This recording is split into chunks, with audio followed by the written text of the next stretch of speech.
नमस्कार दोस्तों। राहुल गांधी ने महाराष्ट्र विधानसभा चुनाव पर एक लेख लिखा। इसमें उन्होंने चुनाव आयोग की निष्पक्षता पर सिलसिलेवार तरीके से एक के बाद एक कई सवाल खड़े किए हैं। ये लेख इंग्लिश और हिंदी समेत कई भारतीय भाषाओं में अलग अलग अखबारों में छपा, जिस पर देश भर में चर्चा हो रही है। ये पहला मौका नहीं है जब राहुल गांधी या विपक्ष के किसी नेता ने चुनाव आयोग की ईमानदारी पर सवाल खड़े किए हैं।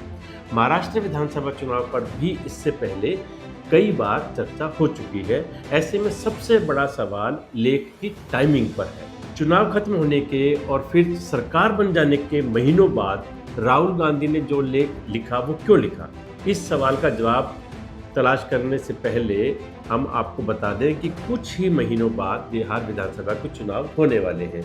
बिहार की सभी पार्टियां चुनावी तैयारियों में जी जान से जुट गई हैं। बीजेपी की तरफ से पीएम मोदी ने खुद मोर्चा संभाल लिया है, तो राहुल गांधी भी पहली बार विधानसभा चुनाव से पहले वहां की चुनावी यात्रा कर रहे हैं। पिछले 3 दशकों से बिहार में आरजेडी के छोटे भाई की भूमिका निभाने वाली कांग्रेस इस बार अपने पत्ते नहीं खोल रही है। दूसरी ओर बीजेपी भी इस बार सुशील कुमार मोदी के बगैर चुनाव मैदान में जा रही है। कहीं ये लेख बीजेपी और चुनाव आयोग पर दबाव बनाने के लिए तो नहीं लिखा गया है। एक के बाद एक लगातार चुनाव हारने के बाद कांग्रेस के लिए बिहार आखिरी उम्मीद है, जिसे जीतने के लिए वो हर हथकंडा अपनाना चाहती है। कहीं इसी कड़ी में तो ये लेख नहीं लिखा गया है। खैर, राहुल गांधी की जो भी मंशा हो, चुनाव आयोग ने उनके लेख को जवाब देते हुए कहा कि मैच हारने के बाद रेफरी को दोष देना अब एक नई और बेतुकी आदत बन चुकी है। कांग्रेस पार्टी और राहुल गांधी को उनके द्वारा दिए गए सवालों का जवाब पहले ही 24 सितंबर 2024 को दिया जा चुका है। जवाब चुनाव आयोग की वेबसाइट पर भी उपलब्ध है। जेपी नड्डा ने एक्स पर लिखा, राहुल गांधी का नया लेख चुनाव दर चुनाव हारने की उनकी उदासी और हताशा के कारण फर्जी कहानियां गढ़ने का एक खाका है। महाराष्ट्र के मुख्यमंत्री फडणवीस ने 2 समाचार पत्रों में प्रकाशित अपने लेखों में कहा कि राहुल गांधी बिहार सहित आगामी विधानसभा चुनाव में उन्हें मिलने वाली हार के लिए बहाने तैयार कर रहे हैं। चिराग पासवान ने कहा कि राहुल गांधी का ये बयान दर्शाता है कि उन्होंने बिहार विधानसभा चुनाव में अपनी हार स्वीकार कर ली है। जिस तरीके से महाराष्ट्र में वे बुरी तरह से चुनाव हारे, वही हाल बिहार में होने वाला है। कांग्रेस और उसके नेताओं में दिक्कत यही है कि जब जरूरत आत्ममंथन करने की होती है तो उस पर वो नए नए बहाने ढूंढने लगते हैं। राहुल के लेख पर चुनाव आयोग की प्रतिक्रिया और बीजेपी नेताओं के आए बयान से वो खुद को घिरते हुए नजर आ रहे हैं।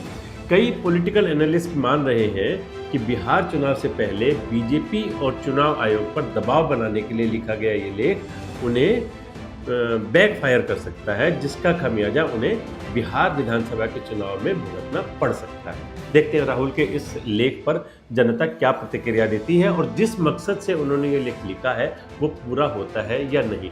लेकिन इमीडिएट रिएक्शन के तौर पर लगता है कि ईवीएम को दोष देने के स्थान पर कांग्रेस ने अभी एक नया बहाना ढूंढ लिया है जो कांग्रेस को ही नुकसान पहुंचाएगा। कैसे?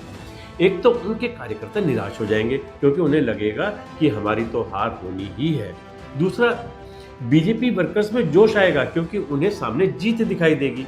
और तीसरी बात, जो वेवरिंग वोट होते हैं, जो हवा के साथ बहते हैं, वो सभी बीजेपी की तरफ मुड़ जाएंगे। हाँ, कांग्रेस को एक फायदा जरूर होगा कि ये चुनाव जीतने के बाद यदि वो हार गई तो उन्हें ये कहने का मौका मिल जाएगा कि देखो, हमने तो पहले ही कहा था कि चुनाव में धांधली होनी है। खैर, समय ही बताएगा क्या कुछ होने वाला है। नमस्कार दोस्तों, प्रश्न बहुत सारे हैं। आरसीबी यानी रॉयल चैलेंजर बेंगलुरु को जीत का जश्न मनाने की अनुमति किसने दी थी? ये डिसीजन कब और कैसे लिया गया था?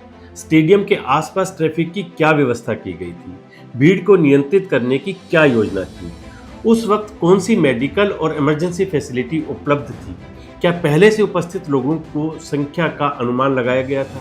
ये वो तमाम सवाल हैं जो देश की जनता के साथ साथ उन 11 परिवारों के लोग पूछ रहे हैं जो बेंगलुरु की भगदड़ में अपनी जान गंवा बैठे।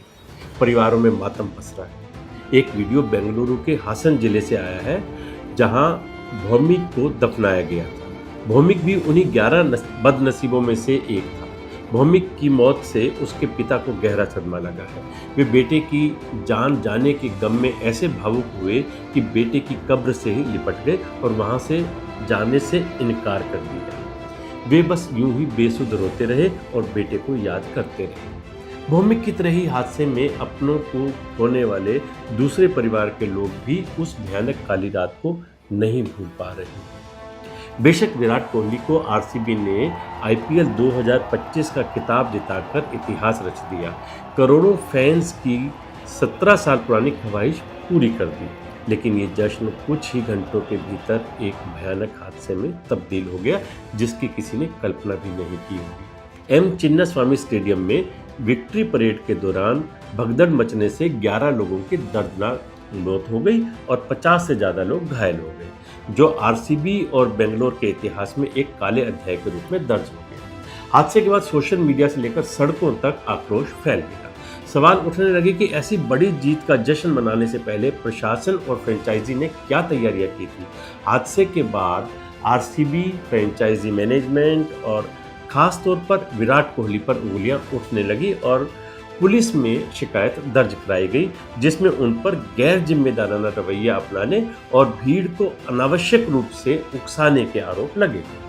हादसे के बाद कर्नाटक सरकार ने जांच के आदेश दे दिए हैं और राज्य के गृह मंत्री ने इस घटना को एडमिनिस्ट्रेटिव फेलियर करार दिया है। बेंगलुरु के पुलिस कमिश्नर सहित 5 सीनियर ऑफिसर्स को सस्पेंड भी कर दिया गया है।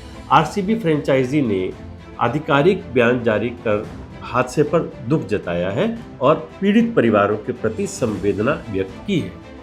इस घटना ने ये सवाल खड़ा कर दिया है कि क्या आईपीएल जैसी भव्य लीग में जीत का जश्न मनाते समय सुरक्षा और जिम्मेदारी को नजरअंदाज किया जा रहा है? क्या खिलाड़ियों को भी ऐसे आयोजनों में अपनी भूमिका की गंभीरता को समझने की जरूरत है? ऐसे में ये सवाल भी खड़े हो रहे हैं कि आईपीएल जैसे आयोजनों में अपना घंटों समय देने के बाद आखिरकार दर्शकों को मिलता क्या है? क्रिकेटर, टीम, मैनेजमेंट, बीसीसीआई और प्रसारणकर्ता वो तो मालामाल हो जाते हैं, लेकिन जिन दर्शकों की वजह से ये मालामाल होते हैं उन्हें क्या मिलता है? अगर उनकी सुरक्षा की गारंटी भी नहीं मिलती तो फिर दुनिया की सबसे अमीर क्रिकेट बोर्ड होने का क्या फ़ायदा? दुनिया की बड़ी लीग्स में से एक लीग कहलाने का क्या फ़ायदा? बेंगलोर हादसे से बीसीसीआई, फ्रेंचाइजी और सरकार को आने वाले समय के लिए सबक लेना चाहिए और दर्शकों की सुरक्षा की जिम्मेदारी और उसको हर संभव से क्रियान्वित करने का प्रयास करना चाहिए। इस तरह की घटनाएं भीड़ भाड़ में अक्सर होने वाले हादसों की यादें भी ताज़ा कर देती हैं, जो देश में 5-7 बार कहीं ना कहीं होते ही रहते हैं। दोस्तों, कोशिश करनी चाहिए कि अपनी सुरक्षा की जिम्मेदारी हम खुद लें और भगदड़ की संभावना वाली जगहों पर जाने से बचें। नमस्कार।